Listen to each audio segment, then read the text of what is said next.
After endless fake ghost TV shows, here at last is a documentary that presents the real evidence. Manu, are you there? Emily? Yes. Hello, Manu. The experiments featured in this programme have been described by the scientists who witnessed them as some of the best evidence for life after death ever.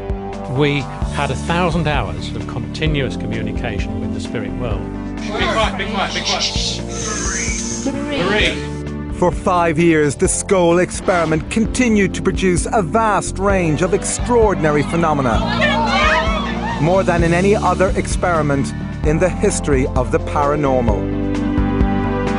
It was witnessed by hundreds of visitors and monitored by a team of internationally renowned scientists and investigators. I must stress, it changes your paradigm. What they claim to have seen and recorded is so shocking that many will find it unbelievable. The table levitated and began to spin very rapidly. I'm not at all convinced that there is such a thing as life after death. In the US, we put psychic Alison Dubois, the inspiration behind the hit TV show Medium, to the test. Could she communicate with one of the leading Scole researchers after his tragic death? Is there a doctor in the house? And we meet this woman. I'll just never be this age again. She says she can pick up the voice of her dead son on this simple tape recorder. We also followed the Scole group to Italy, where they conducted seances with Marcello Bacci, one of the world's most unusual mediums. For decades, grieving parents say they can talk to their dead children via his radio.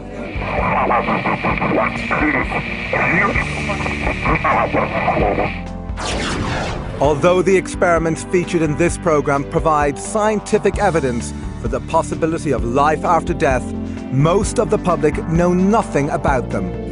This is the first time both the Scole group and Bacci have allowed their work to be shown together in a TV documentary. There has, in my view, never been anything like that at all, ever.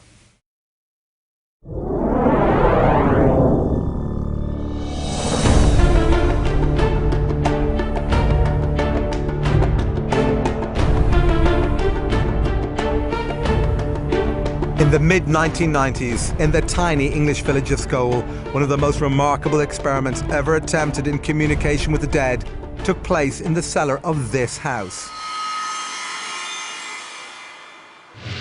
The Scole experimental group who conducted these experiments consisted of Diana and Alan Bennett, two of Britain's most accomplished mediums, as well as organisers and investigators Robin and Sandra Foy. Hi, hello there. Nice to see you. For 5 years, twice a week, the group would meet in this tiny cellar.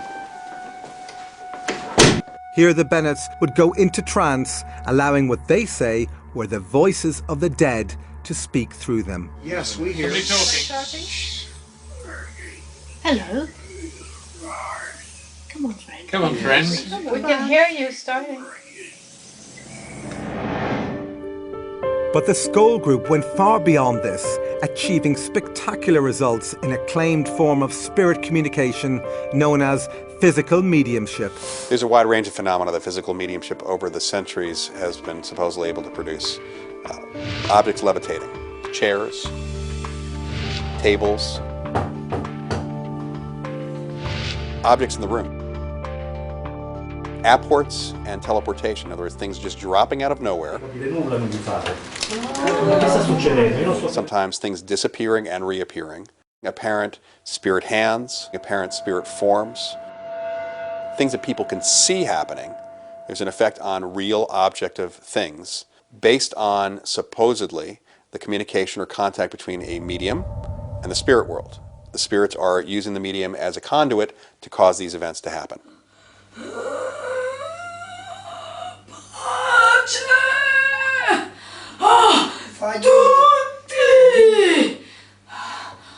Physical mediumship is entirely different from mental mediumship because everybody that's present at the time can witness what's happening.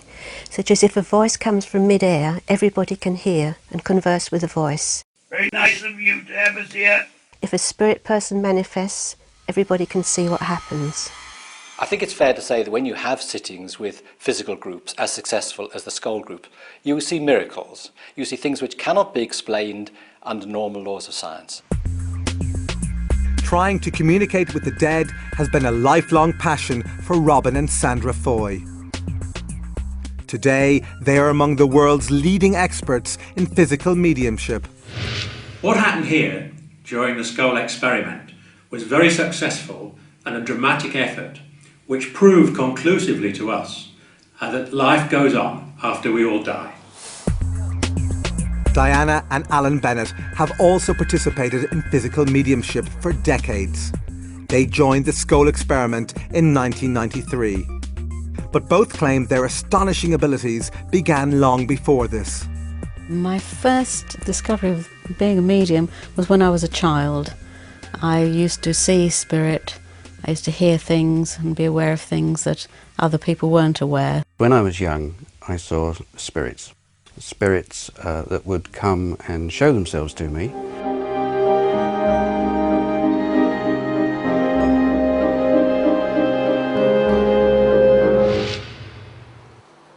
I think the greatest effort come from the spirit side. I mean, without them you can sit there and nothing will happen. But a great deal did happen, more in fact than any other mediumship experiment ever conducted. And according to the Scole group, this success was due to the efforts of a group of deceased personalities on the other side. They called this group the Spirit Team. A spirit team was a team of spirit personalities who had lived a life on this earth. Several of them had been scientists whilst they were here. The Scole group say instructions on how to conduct the experiments were received from the Spirit Team, speaking via the mediums. If you put your hand into the bowl, please. Some of the initial experiments involved photography. These began conventionally enough, with the Foys being told to load a film into a camera and place it on the table. But after this, things began to get very strange. We heard the camera moving round over our heads, and clicking and being wound on by spirit. In total darkness, so that in reality, nothing should have showed up on the film. But when the film was developed, there were amazing pictures.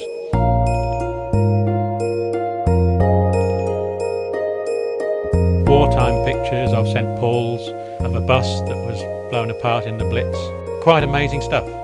It was never explained to us exactly why we got these particular pictures, other than the fact that we had a separate photographic spirit team working with us at that stage, who were practicing their art and seeing what they could achieve. Some films contained images of faces, including human faces, in various stages of formation. There were a series that appeared to represent bubbles and various other things coming together, partial faces, etc. We were told that what we were seeing were areas of communication within the spirit world.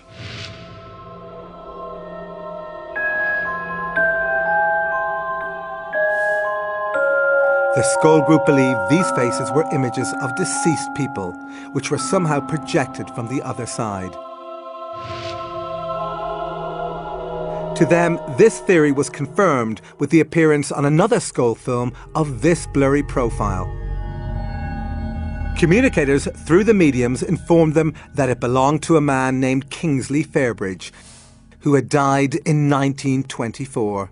We were put in touch in a very obscure way with his daughter, who was happy to agree that that was a picture of her father.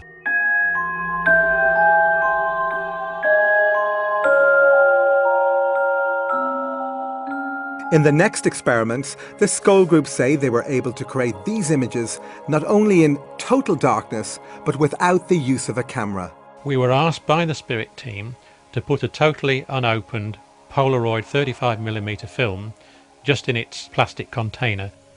If the spirit team felt that they'd achieved a result, we were asked to develop it. This could be done immediately in a special processing machine.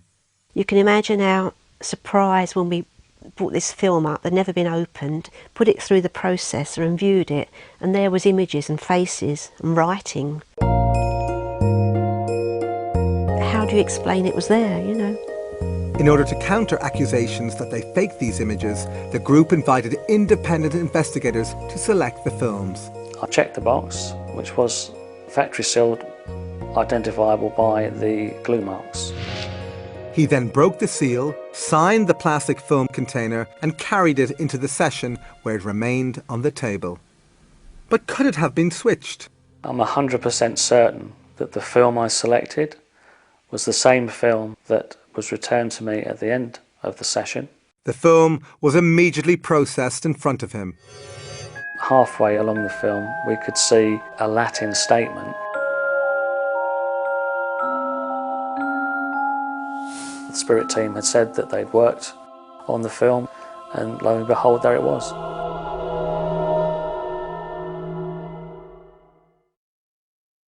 Do I believe in an afterlife? Yes, I do, completely. I had an experience where I met a medium on the street and she described my great-grandparents, my grandparents, my great-aunt, who have all passed away, their names, the way that they died, and told me that they were all around me and walking with me and never really have left me or never really leave any of us. So, completely believe in that.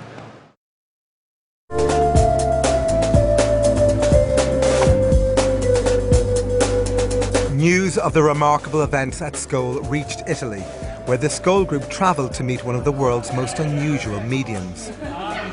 Marcello Bacci amazes visitors and scientific investigators who say they can hear the dead speaking through his old vacuum tube radio.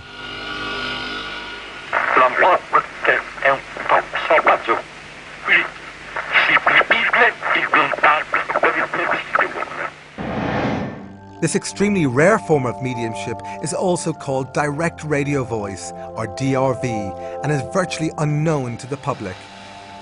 With it, experimenters believe that two-way conversations with the dead are possible. But could the Scole group communicate through Bacci's radio? Manu, are you there?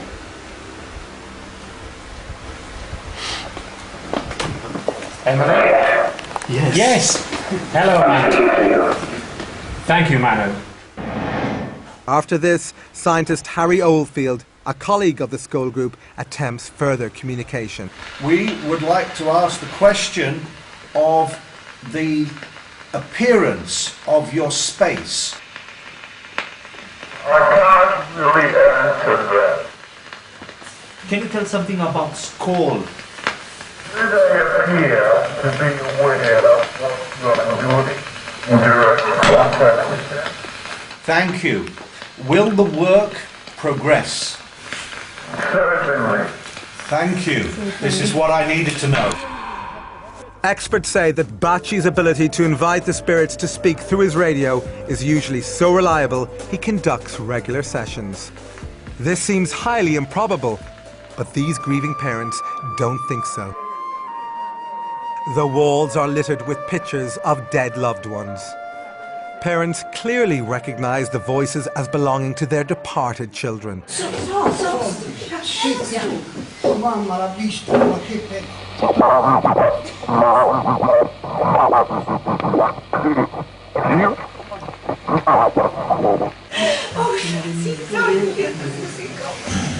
Io sono certa che è mio figlio, così come le altre mamme, perché i ragazzi quando si presentano prima chiamano la mamma, il nome della mamma e poi il loro nome.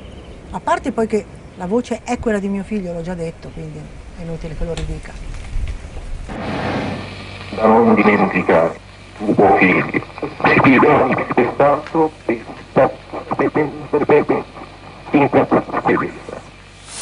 Però nel tempo ho avuto delle prove che solo io potevo sapere e che hanno dato la mia sicurezza di che questa era la prova che mio figlio era ancora vivo. For the bereaved, it's an experience that rescues them from torment. La mia vita è la nuova vita, io dico sempre la vita di prima, poi si è fermata quando lui se n'è andato e ricominciata quando l'ho sentito, diversa. We wish to know more with respect. Sometimes when communication with others becomes more difficult. But are these radio voices just a clever hoax? Not according to scientists who have subjected Bacci's mediumship to a battery of tests. One of the leading Italian investigators is Paolo Presi, and his colleagues from Il Laboratorio, an organisation that uses the most stringent methods of science to investigate paranormal claims. He is a medium. Surely is a medium because all happen when he is present on the experiments. Using software endorsed by the FBI, Il Laboratorio have conducted voice print analysis. Like a fingerprint, a voice print is unique. It can therefore be used to determine someone's identity with near certainty. They compared voice prints from 2 audio samples. One was the voice of Chiara Lenzi, recorded before she died. The other came out of Bacci's radio after her death and was clearly recognised by her father. The comparison produced a 97% match.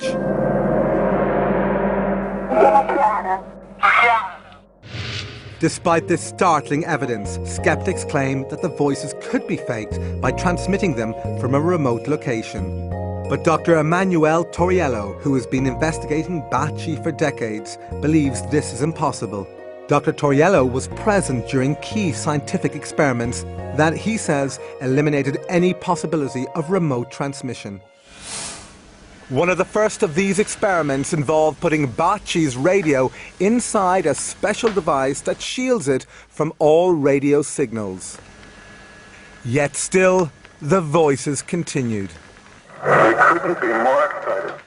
Second point, the radio was switched off, and though the voices were going through.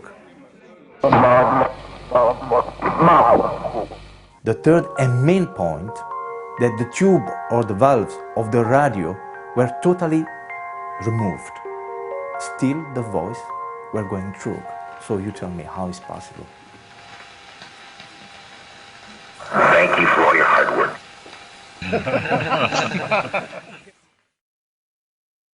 Do you believe in the possibility of life after death?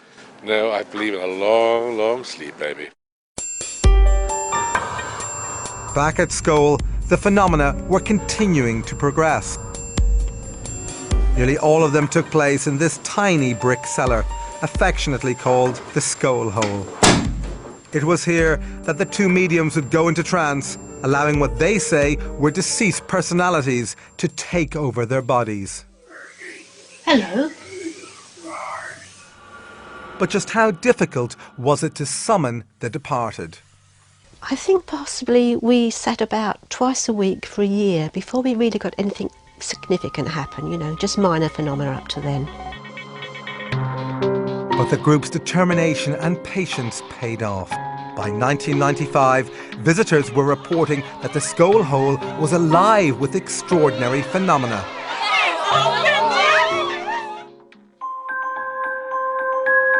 According to the Scole group, their spirit communicators requested that they place this empty glass dome on their table. The glass dome was very important to the Scole work. Creative energy stored in the dome and was used by the spirit team to produce the phenomena that happened at Scole. In this remarkable photograph, the energy can actually be seen radiating out from the dome. But since these phenomena are so unusual, the group knew that without careful independent scrutiny, their experiments would be dismissed as fake.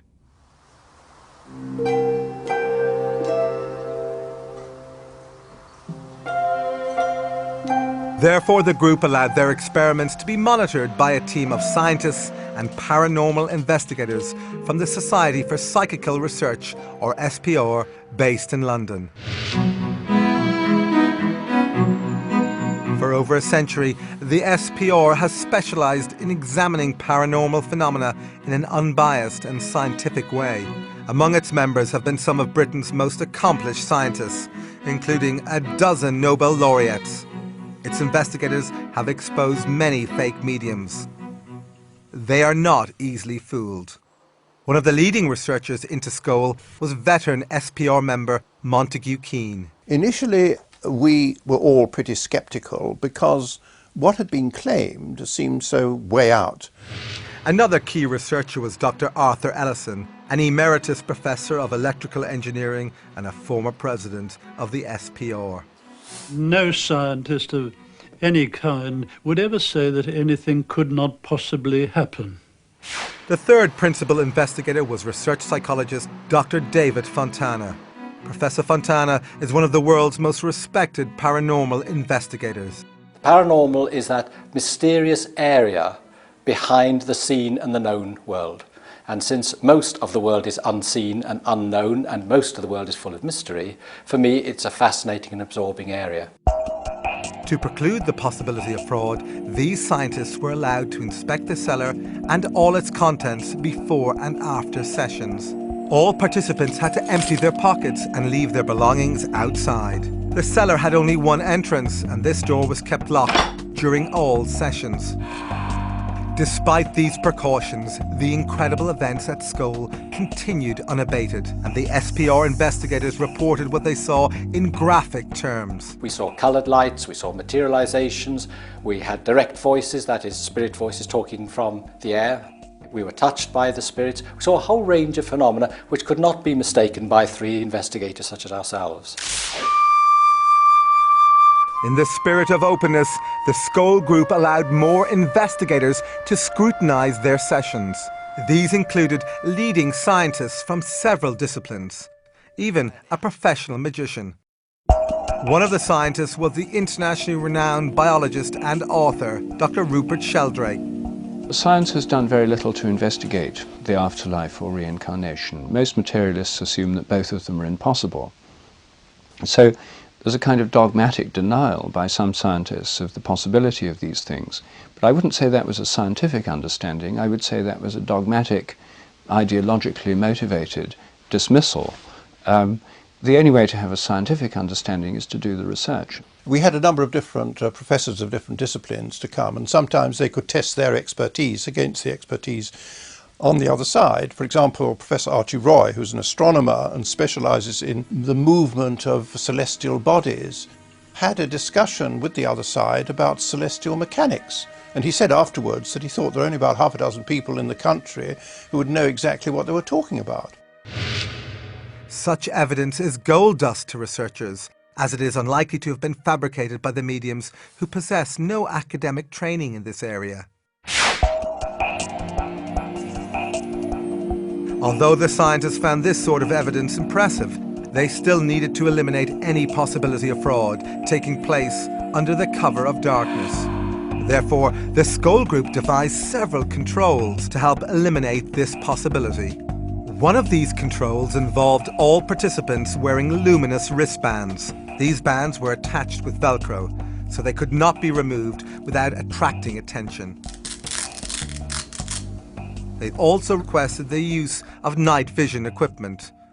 We persistently asked them to accept infrared cameras, and they said not yet. It would interfere with the energy in some way. So we had to accept this with great reluctance. We were told that this phenomena could be developed in the light, but if it were, it would take an awfully long time to produce, years and years, rather than a few months that it actually took us. Critics saw this insistence on darkness as an excuse to hide fraud, but participants to the Scole experiment were not always in total darkness. Whoa, look at you!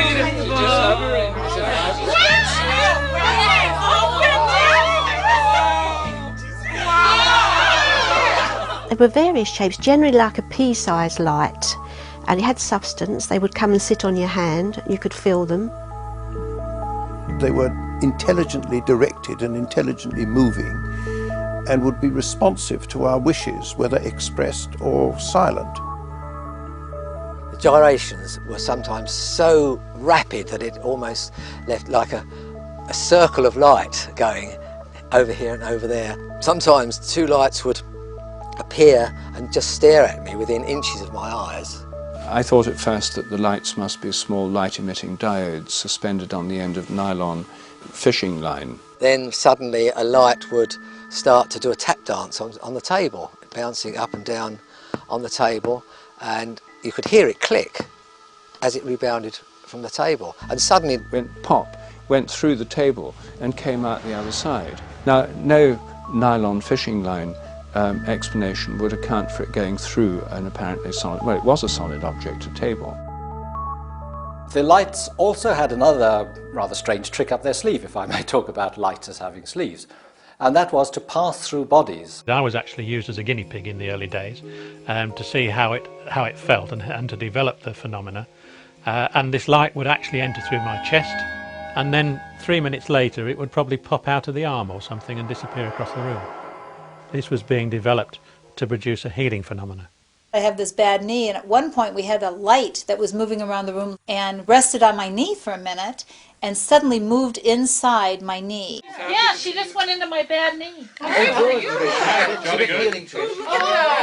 I could feel it moving around on my knee and then all of a sudden shot out the back of my leg and took off. The pain was greatly reduced and the swelling that had been in it that day was gone, and that was a huge, wonderful thing to happen. Visitors declared themselves delighted by these displays, but they were astonished to hear voices of what they say were spirit personalities talking through the mediums. We had 1,000 hours of communication during the Scole experiment, 1,000 hours of continuous communication with the spirit world. Be quiet, be quiet, be quiet. Shh. Emily, when did you live on the Earth? Oh, a long time ago now. 19th century? Yes. In this dramatic form of spirit communication, the mediums go into trance, during which time, they say, spirits take over their bodies and speak through them. It's the love that connects people. Right. And the rest doesn't matter a jot.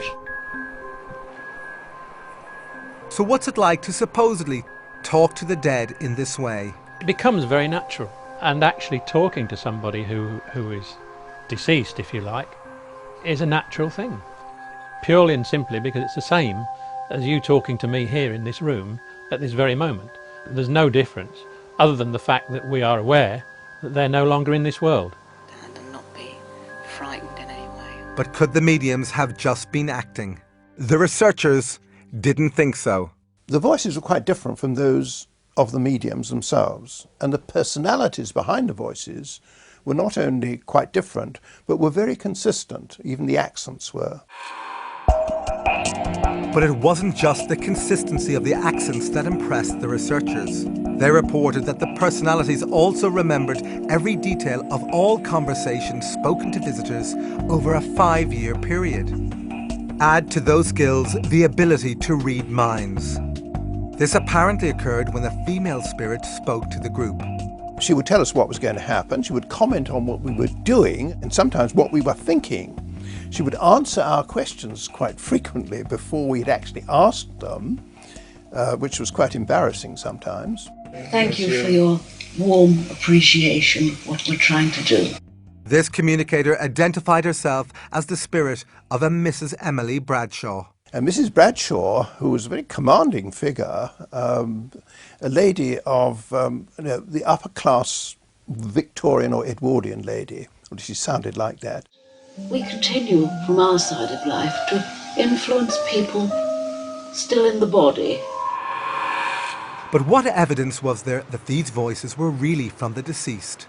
We knew that we were communicating with deceased personalities because a number of people who communicated with us were able to be identified by independent witnesses at the time who could testify as to them being people they knew, evidence which couldn't possibly have been known by anybody else. But what's it like for the mediums to have these ethereal communicators speak through them? Those sensations become more and more intense and build up to a point where I feel the personality actually taking part of my senses over. I become more and more unaware of my own body and also more and more unaware of my own thoughts.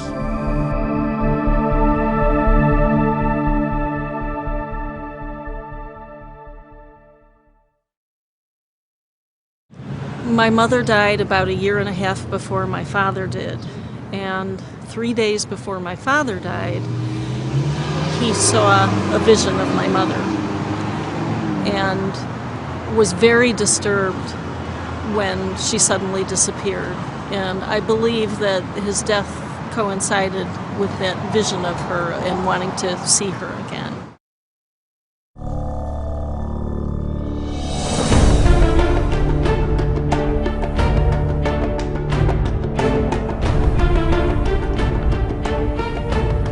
Back at Scole, visitors reported seeing and especially hearing these objects materialize from out of nowhere. In the language of physical mediumship, these objects are called apports. An apport is an object which is quite solid, which is brought from one location to another during an experimental session, but in so doing apparently passes through solid walls, doors, etc. Well, the total number of apports that we had during the experimental sessions was about 80 or even more. Whilst we were sitting here, this object would arrive, just materialise, and arrive on the table. But as it arrived, that's the sort of noise it would make. Despite the fact that witnesses heard a loud bang every time an apport arrived, no matter how small, skeptics have dismissed this phenomenon as objects merely thrown into the air. But the appearance of these apports are not so easy to explain away. These newspapers arrived in pristine condition, despite having originated in the 1940s. But who might have sent it to the Scole group, and why? The answer arrived, they say, when dead British medium Helen Duncan spoke to them via one of the mediums. During World War II, Duncan's life was ruined when she was arrested and imprisoned for practicing mediumship. As she described her ordeal to the group, this newspaper allegedly appeared out of nowhere. To their astonishment, displayed prominently on its front page was the story of Duncan's trial and conviction. I think she suffered greatly through her mediumship, and she was really coming to wish us well, and she bought the newspaper as a sign of a very turbulent time in her life. The scientists knew that an old newspaper could easily be copied and printed onto modern paper, so Montague Keane had the suspect newspaper analysed. We took it to the leading research station in England, indeed in the world, on paper and printing, and it was absolutely clear from their report that first of all it was done on letterpress, which has gone out of existence virtually since the early 1970s, I would say. It was newsprint produced during wartime, which lacked certain chemicals which you couldn't get hold of. So this was a genuine article which appeared 50 years after the event, but no one has been able to explain how it got there. So where did all these apported objects come from? We were told by the spirit team that they were never stolen, but were basically objects that had been lost or discarded, or at one time been owned by the spirit personality that brought them for us.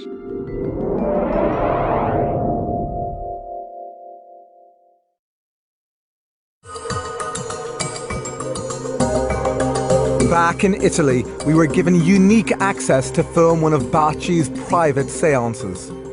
But Tim, now you have to sit somewhere and sit. Not in my back. Not in my back. Somewhere that you can, yes. Despite the loss of this camera, we were allowed to continue using this night shot camera to record the seance, which took place in total darkness.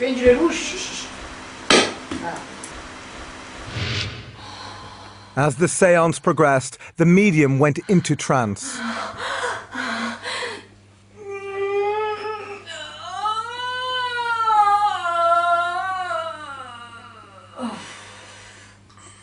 We were hoping to capture what visitors to Scole said they had witnessed, the levitation of solid objects. However, minutes later, we were asked to switch off the night shot camera. But secretly, we kept it running. And what we captured was truly astonishing. This heavy oak table rose into the air.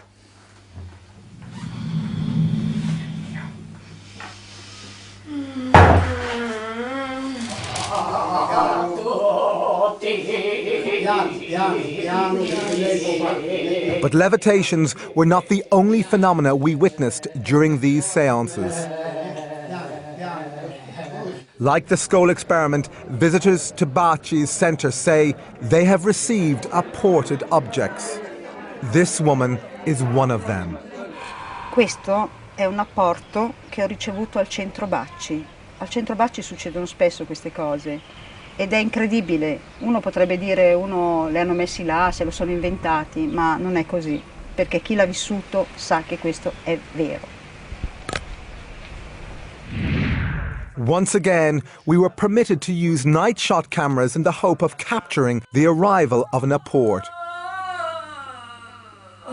We were not disappointed. With the medium in trance, the camera crew were astonished when, out of nowhere, they felt these flowers falling on them. Nulla mi fate. Che sta succedendo? Io non sto capendo nulla mi fate. Che sta succedendo? Io non sto capendo che bisogna dire. With the lights on, people reacted in amazement at just how many flowers had appeared. This one is gone in his head. Sì, così. Così, proprio in mano. Così. As they collected them, we continued our filming. You see, it has been ripped. It has been ripped. See, it is fresh. Although we saw no signs of trickery, this séance was not conducted under controlled conditions. Therefore, critics could claim it was possible for someone to have thrown the flowers into the room. But apports which have a specific connection to departed loved ones frequently appear at the centre. Connections that Baci has no previous knowledge of. Sempre la prima sera mi è arrivato un apporto, una foglia di giada di questa grandezza, identica alla foglia che mio figlio aveva sulla tuta della foto che io ho portato quella sera per far conoscere mio figlio, ma che nessuno ancora aveva mai visto. Identica. This woman said that a single red rose was apported into her hand. She was also convinced it came from her dead son, because every week, she told us, she placed an identical flower on his grave.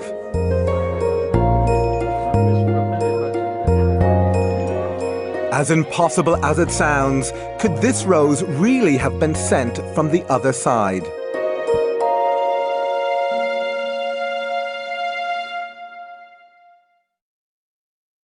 I'm not sure that I do believe in the afterlife. I think it's because I'd like to have final rest when I die rather than have to think about coming back as something else.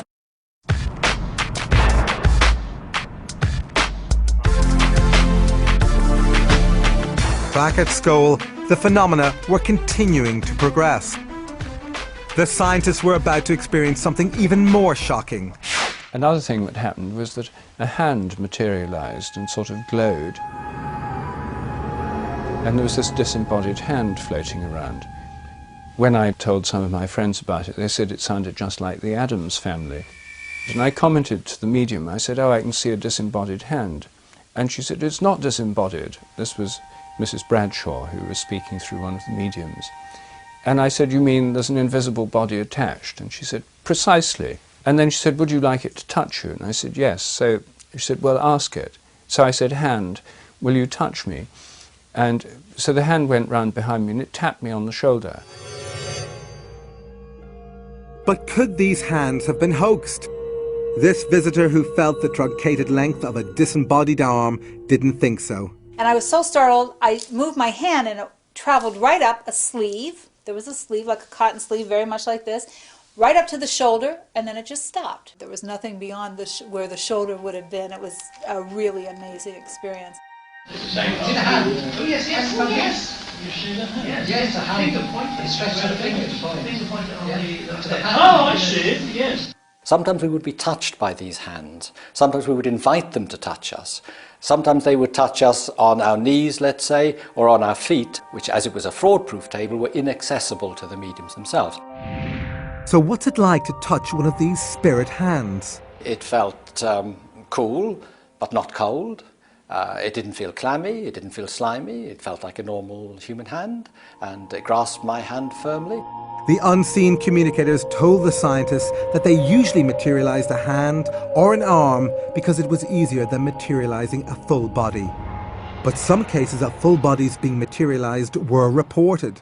I had the presence, the physical presence, of my mother, my father, and my sister, all in solid form, standing in front of me, all of whom I was able to hold, to embrace, carry out conversations with them. I witnessed it so many times, it just becomes a normal thing. Normal is a word strained by the experiences of the Scole experiment. And there was nothing normal when patches of light floated over the scientists' heads and slowly changed into spectral forms. The diffused patches of light would take the form just of a human face, moving round the room with the direct voice very, very faintly coming from the diffused patch of light, and the lips moving again very faintly. As I stared at the face, it was noticeably smaller than a normal size head. But within the face itself, features were clearly visible. We could see the glistening of the eyes, we could see the eyes moving. And even more remarkable forms were to appear. They looked like angelic forms. Is that what's over my hands? Oh my goodness, look at that! And I was very fortunate that one came and landed on my hand.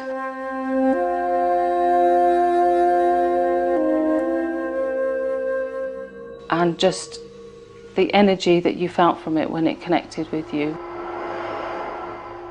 was a lovely experience, and it just felt like an overwhelming feeling of love. These are great experiences, you see. Again, I must stress, it changes your paradigm. You go in thinking none of this can be true, but after experience after experience after experience, it gradually dawns on you, hey, there's something going on here that we can't explain by normal scientific laws, but which nevertheless exists.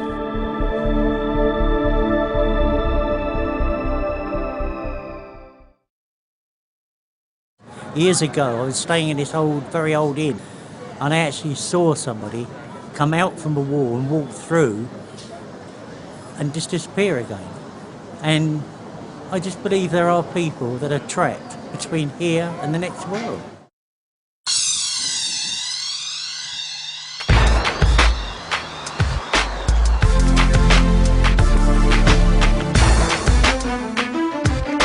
The experiments featured in this program have been described by the scientists who witnessed them as some of the best evidence for life after death ever.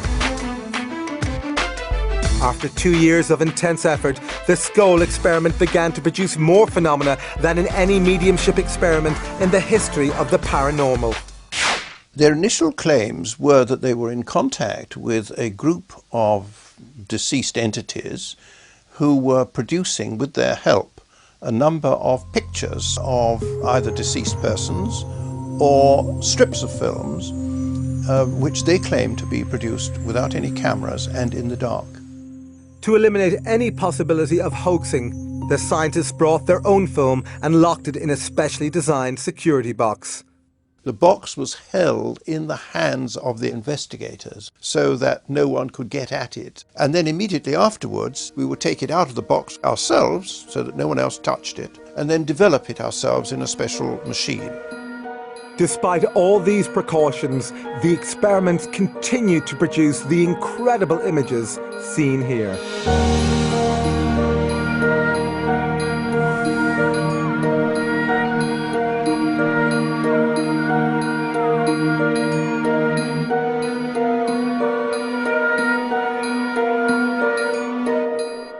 They were able to achieve whole lengths of film, sometimes up to as much as 4 feet, with various words, symbols, messages, all sorts of different things on that film. Other films contained poems in centuries-old German and fragments of Greek, Chinese, Hebrew, Latin, and even Sanskrit.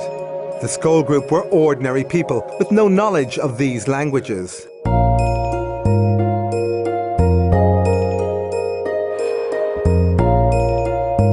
But did these films have a purpose? If dead personalities were producing these images, why did they apparently design some of them as complex puzzles? Providing something which is a puzzle, which is difficult to solve, is simply because it is difficult to solve. It isn't readily available. It can't be easily attributable to the person sitting around the table. Despite lengthy investigations, the possible authors of some of the films, like this German poem, proved impossible to trace. But others were easier to track down. This one contains a poem by Frederick Myers. Intriguingly, Myers was one of the founders of the SPR and a passionate researcher into the evidence for life after death. Before he died in 1901, he promised his colleagues at the SPR that he would try to communicate with them from the other side. Could this film actually represent evidence of the afterlife sent by one of its greatest investigators? Mostly the researchers were unclear as to who might have created these films. However, there were clues as to who the ghostly authors might be in the form of initials or signatures. For example, in this film, the signature appears to belong to the dead singer and actor Ivor Novello. This was received on one of the Scole films. Compare it to Novello's actual signature. Investigators say these images were created in total darkness. But how? I think that those pictures can be explained only by imagining that the spirits can project their recollections and images onto a film in some way we can't begin to understand. The only alternative explanation is they are all fakes, and I don't believe that there's evidence that that is the case. Although the mechanism for their creation remains a mystery, investigators concluded they were unique. As far as the photographic evidence is concerned at Scole, the strips of film, there has, in my view, never been anything like that at all, ever. As far as I'm aware, I don't think there is any scientific evidence for life after death.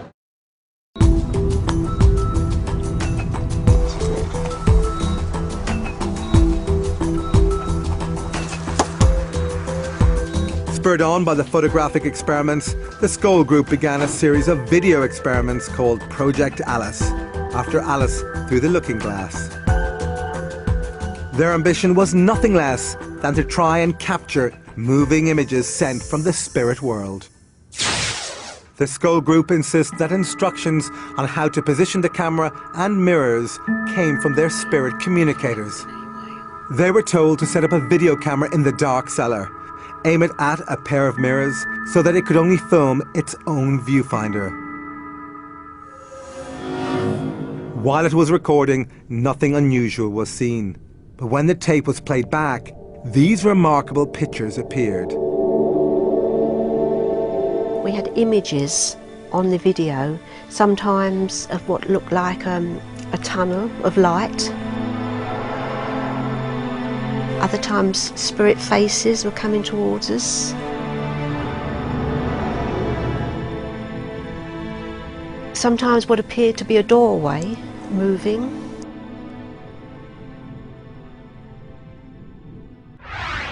Skeptics claim these images were created by video feedback, occurring when a camera records its own output.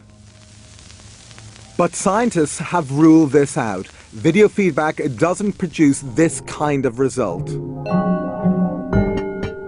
As to what these extraordinary pictures represent, we can only guess, since their meaning was never explained to the Scole group.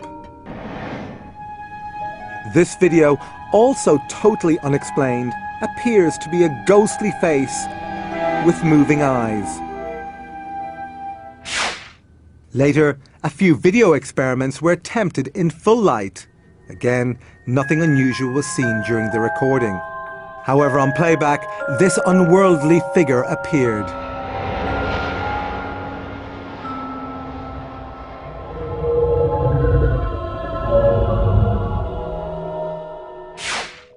But was it possible for the Scole group to have faked these images?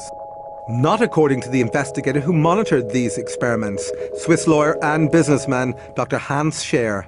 There's absolutely absolutely no possibility that this film could have been prepared before, because I selected one of the video films which was in its original packaging, which I opened, I took the film out, I signed the film, and I put it personally in the video camera.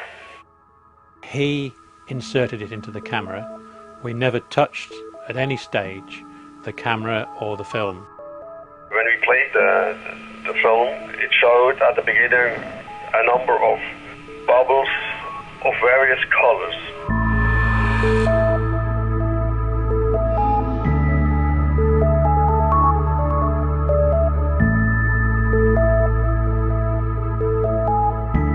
But there was one particular bubble on there in which the face of a person appeared, and it was a man with spectacles.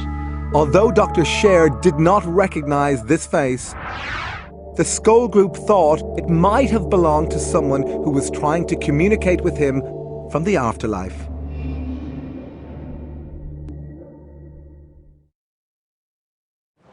I have heard of the electronic voice phenomenon. I think it's actually one of the most disturbing and unnerving aspects of the notion of there being an afterlife.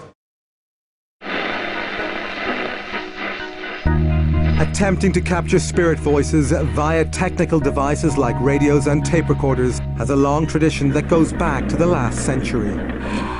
Today, there are tens of thousands of people around the world who say they have captured the voices of the dead on simple tape recorders.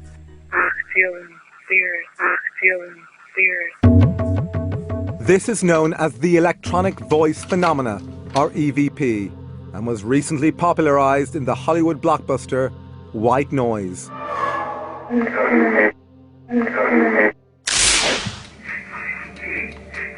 Despite the Hollywood treatment, EVP has been the focus of serious scientific investigation. One of the leading researchers is Alexander McRae, an electronics engineer who has worked on communication systems for the space shuttle. He has been investigating EVP for decades. If somebody came up to me in the street and said, there's nothing paranormal about EVP, I would say, well, I've done at least 20 years and hundreds of experiments, and I know that it is a paranormal effect. Now, how many experiments have you done?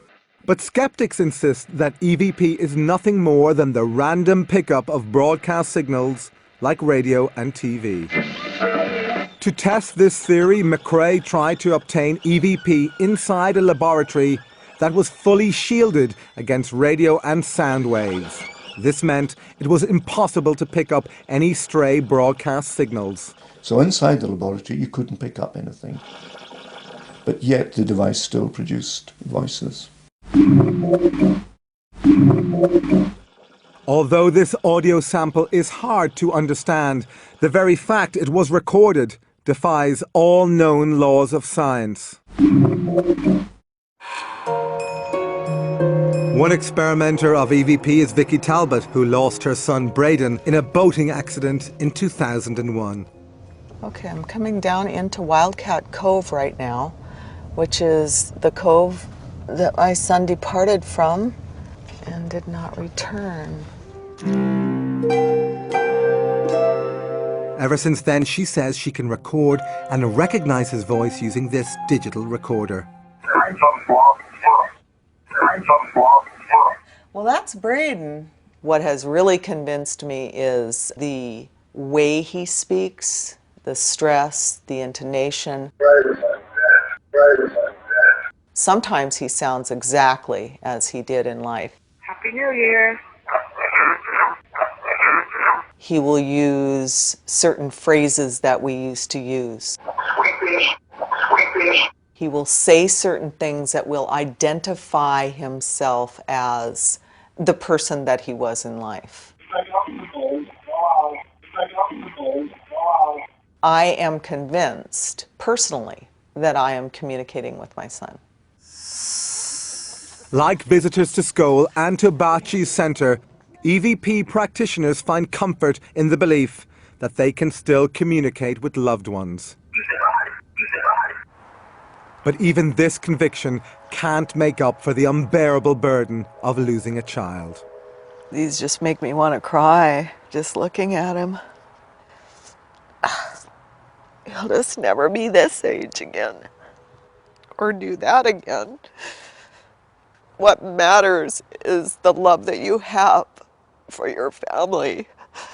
That's what really matters, and not to screw it up, and to remember they can be gone in a flash. You know, these other people, I feel so sorry for them because they have no way of communicating with those that they have lost. And they go around thinking, if only, if only, if only. I don't have to think that. And that's a good thing.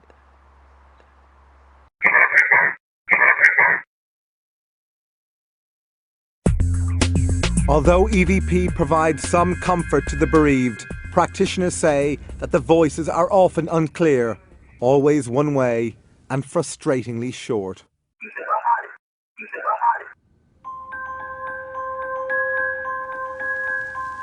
One way that we also communicated with spirit, and which was a very effective way, was by use of an ordinary, very cheap tape recorder whose amplifiers were used by the spirit team to carry on a two-way conversation with us. We inspected this machine and found it was completely normal. Earlier, its built-in microphone had been removed to eliminate the possibility of recording anything. When the machine, which contained a blank cassette, was activated, witnesses were astonished when they heard this voice asking them a question. Yes, Scole experimental group. Experimenting with audio equipment. Yes. Historic moment it is. The Scole group say that their spirit communicators suggested ways of improving their experiments. For example, they told Professor Ellison, one of the SPR scientists, how to build a device for boosting communications via the tape recorder. But this information arrived in a very strange way.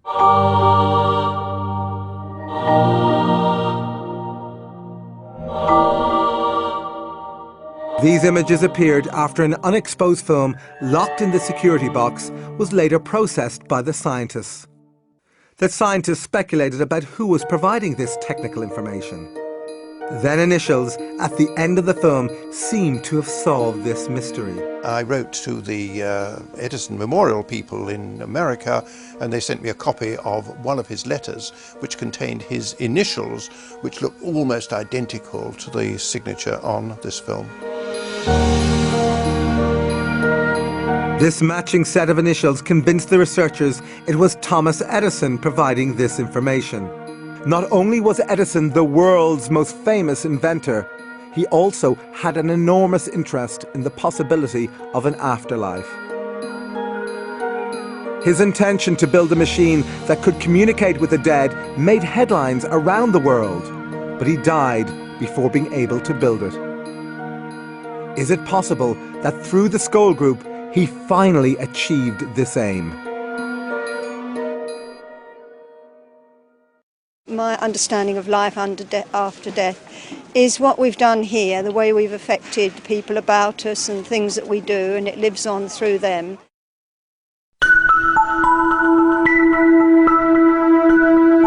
Spirit voices speaking through the mediums. Spirit communication written on sealed film in locked boxes. All these incredible phenomena. But could the scientists have been tricked? Skeptics are often unaware of the amount of experience and the amount of knowledge that goes into investigations of this kind. Between the three investigators, you could say we'd had 50 years and more. We know all the tricks. I don't see how it could be faked. It's impossible.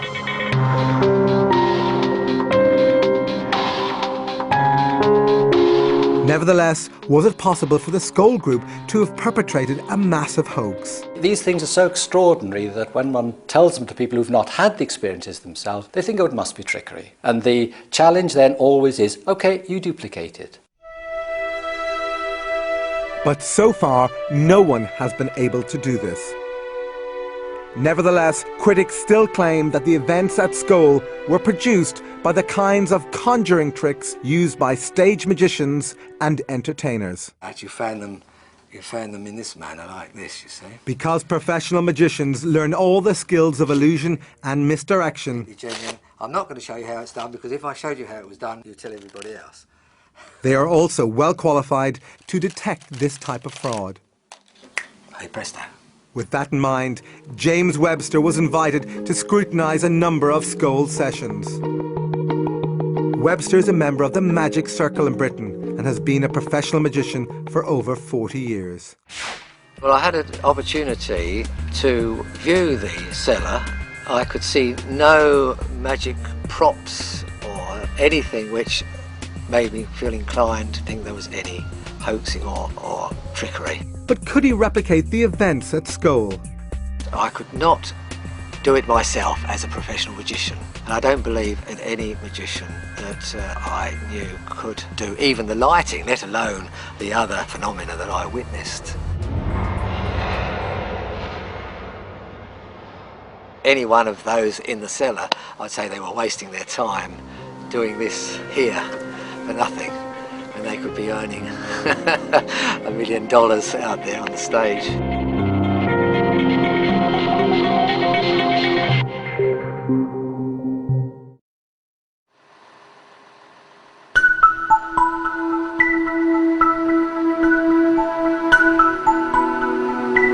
In 1999, after an exhaustive 2-year investigation, the investigators published their conclusions in the SPR's official proceedings. They were looking for evidence of a hoax. They sifted evidence for signs of fakery. But did they find it? If you take all the phenomena within the whole of the Scole experiment over 2 years while we were there, I would say that the possibility of fraud and faking was nil. Although the Scole report includes theoretical discussions about how individual phenomena might have been faked, the chief investigators concluded that events at Scole cannot be explained either by known scientific laws or by trickery. But psychology professor Chris French, the co-editor of Skeptic magazine, remains unconvinced. There's lots of claimed evidence for life after death coming from lots of different sources. The debate should be about the quality of the evidence. At the moment, on the basis of the available evidence, I'm not at all convinced that there is such a thing as life after death. I think the skeptics regard the possibility of the survival of human consciousness as inherently so impossible that anyone must be rather crazy to believe it. But when you look at the evidence, you have to ask yourself whether you'd be even more crazy not to believe it, or to find some alternative explanation which makes any sort of sense. And I haven't found one.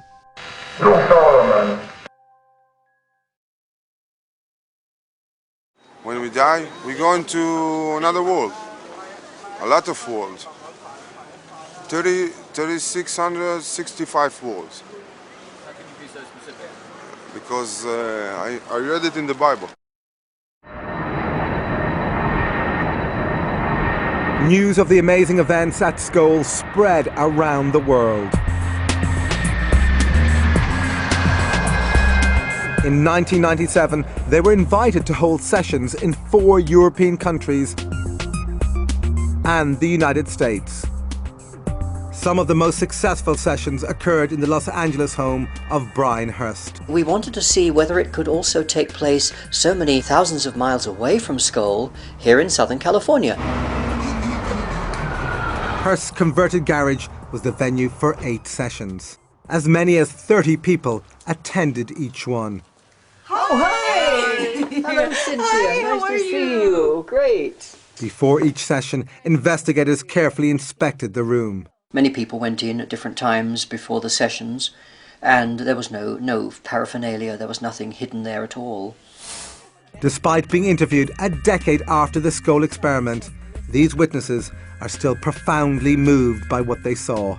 There was so much phenomena going on. It was really overwhelming. As with most sessions, visitors began by sitting quietly in total darkness. Then they started hearing the voices of the spirit team speaking through the mediums. Be quiet, be quiet, be quiet. Marie. Then the darkened room burst into life. Is that cool? Look at that. That is awesome. Wow. It's like a firefly. Like fireworks! And then it would go up to the rafters of the garage and come down and thunk hard like a big rock hitting the table and then disappear. Just gone through the table. As well as these amazing balls of light, furniture in the room began to move. We had a table in the center of the room that had crystals on it. It's moving. The table is indeed levitating. The table levitated, was turned on its side, and began to spin very rapidly. The crystals never fell off. Even if there hadn't been crystals on the table, it would have been impossible to have turned the table sideways and rotated it with the speed at which it rotated. And we could see this because there were luminescent strips on the table. And it began to spin around actually so rapidly it almost looked like a pinwheel. As well as familiar spirit communicators, other voices the group say belong to dead relatives also attempted to communicate. We're several Someone hours for Shirley. Yes? Sure, Gary, Dad? Speak to. Hi, Dad. I really do feel that my dad came and he was the one who put his hands on my shoulders. The way we were situated in the room, my chair was right up against a wall, and there was no way another person could be behind me. Then another hand appeared in front of them. But who did it belong to? There was a particular communicator called Reg Lawrence, who was an engineer in his lifetime and who became very expert at producing voices from midair. Hello, Red. Hello, Brian. Very nice of you to have us here. He just touched my hand. Oh, yes. Oh, he's stroking it. It's slightly cold, but it's flesh. He's shaking my hand. Oh my God. Rex, you've made my year. You've made mine. As usual, Lawrence did not communicate through the mediums. Instead, the group could hear his voice projected from different parts of the room. Some of the voices were moving around the room, even high up in the rafter area, that somebody would have had to climb up on a ladder to get up there, and there's no way that was happening.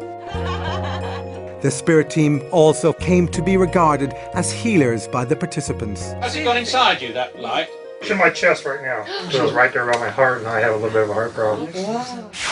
I was diagnosed with cancer, and a very fast-moving, dangerous cancer. I sat with Scole, and probably 2 to 3 weeks later, I had biopsies again, and they came back completely negative. All of the visitors attending the LA session said the experience changed their lives forever. When you walk out of that room, you definitely feel like you've been exposed to something very extraordinary. We actually saw the spirits. And that's got to be positive evidence for survival. We do live on after death.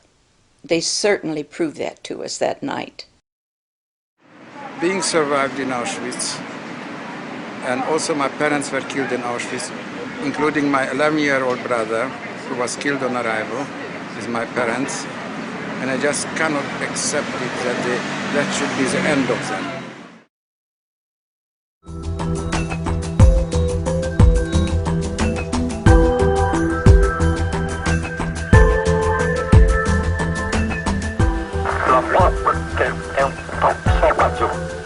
Previously, we have shown how experiments at Scole and with Bachi provide powerful evidence for life after death. But some researchers think there may be another possible explanation. Could some of the remarkable events shown in this film be the result of human paranormal abilities like psychokinesis, the claimed ability of the mind to directly affect matter? There's an enormous amount of evidence for the existence of psychokinesis.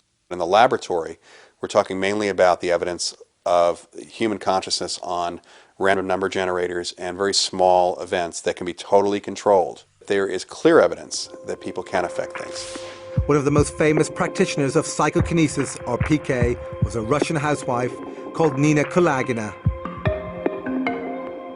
Kulagina was able to demonstrate her abilities under strictly controlled conditions in front of a team of scientists. Researchers who investigated her were convinced she was able to do this solely by the power of her mind. So could the Scole group and their visitors unwittingly have created some or all of the phenomena using mind over matter? As an explanation, although it's not more than just simply a label to it, this is psychokinesis in physical mediumship. Whether it is a spirit working through someone, a spirit acting directly on an object, or the medium's mind causing the things to move. Say there were real mind over matter effects going on as opposed to conjuring tricks, then how do we know they were coming from the minds of the disembodied people rather than from the minds of the mediums who were sitting in the room? There is no definitive answer to this question. But the theory that these phenomena were due solely to psychokinesis from the living seems improbable, since PK produced in laboratories tends to be weak. Therefore, mind over matter from the living is unlikely to explain the huge range of phenomena featured in this film.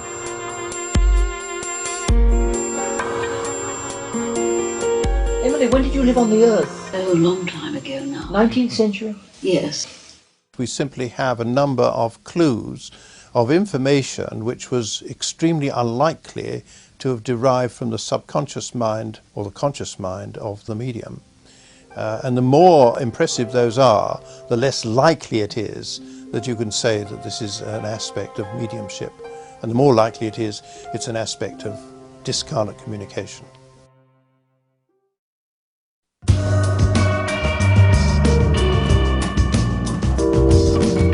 Previously, we travelled with the Scole group to Italy, where they first met with Marcello Bacci.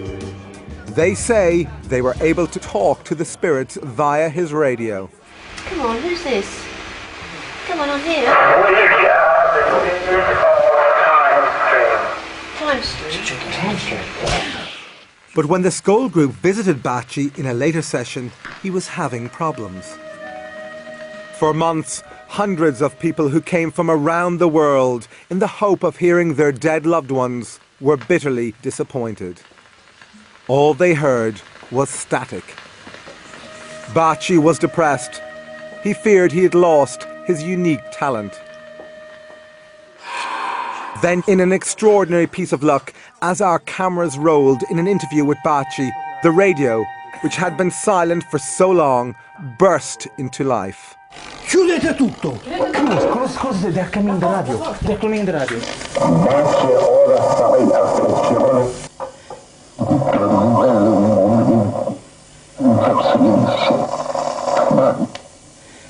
sensibilità spirituali, la sensibilità di siete qui amiamo. Abbiamo fatto molte tentativi e vicinanze a voi. Grazie Gregorio, però ci sono, vi prego, stasera sapete. Bacci's drought was over. When the radio voice stopped, there was celebration. Mamma mia, mamma mia che gli hanno detto. Bacci felt he'd regained his ability to communicate with the spirits. But then joy turned to disappointment as he thought he had failed to record the voice. Madonna non è partito. No. Era solo il tuo. No, era partito, l'ho spento io, vai! L'ho già messo indietro. Ah, te? Ma mi fa sì! Poveretto, lo desiderato! Io poi dico, ma l'ho messo già io indietro. Once the recording was transcribed, Bacci told us the voice belonged to a spirit called Gregorio, a Catholic friar who had died many years ago.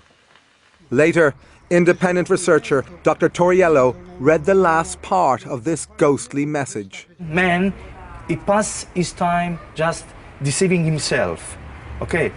But when all of you will be here, where we are, okay? Then you will find the answer to all your questions. I'm sorry, I cannot say more.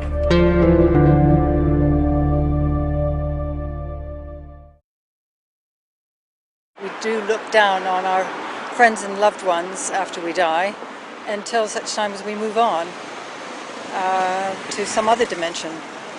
I think you can think what you like, really.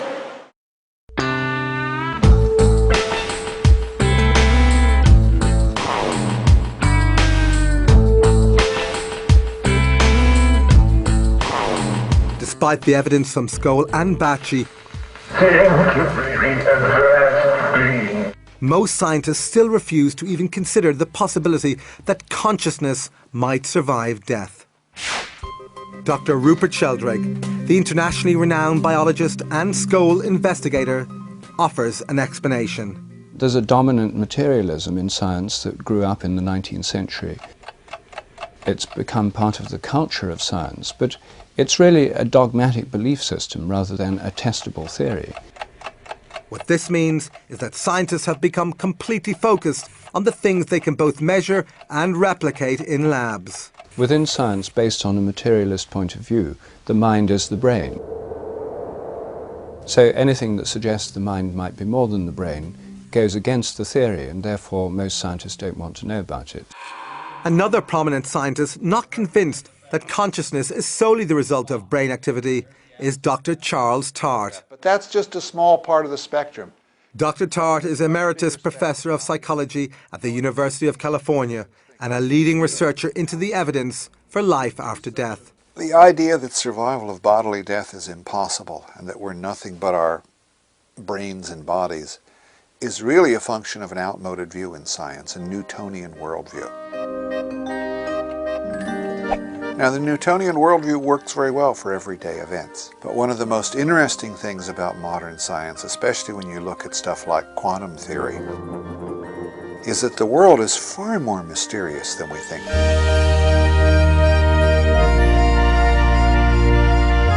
And we now have experimental evidence of what Einstein called spooky action at a distance, that we can instantaneously affect something in a distant part of the universe. That's really wild. If consciousness has any of the qualities of this quantum level of existence, then phenomena like survival of bodily death are probably not so mysterious after all.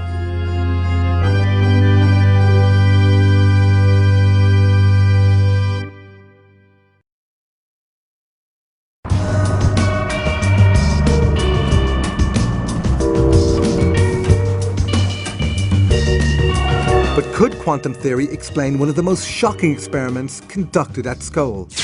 This particular experiment was perhaps the most important experiment of the whole series. Previously, we showed how visitors reported seeing these balls of light appear before them. It's like fireworks! On this occasion, one of them flew inside a large quartz crystal. The crystal then levitated. We could see it glowing, and then descended into a Pyrex bowl. Then Arthur Ellison was invited to pick it up. He picked it up and satisfied himself that it was there and it was glowing, and he put it down again. He was asked right away to pick it up again. He tried to, and his fingers closed right over it. It had dematerialized. There's nothing there, yes, it looks the same, but there's nothing there. Then he was asked to pick it up again, and it rematerialized in his hand. Oh, I can feel the crystal now. Now this dumbfounded him.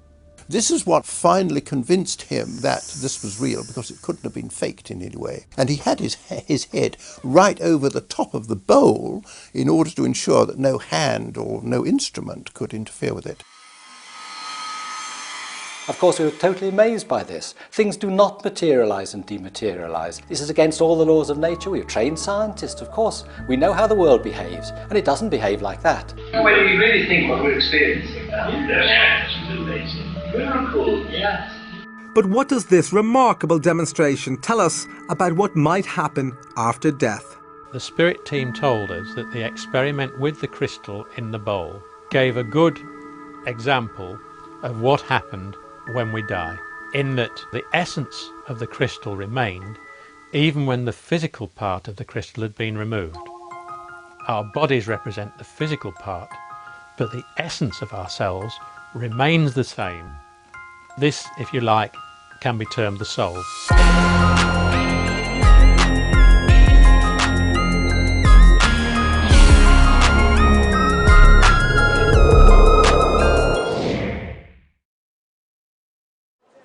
I believe in the possibility of life after death? What do I think would happen after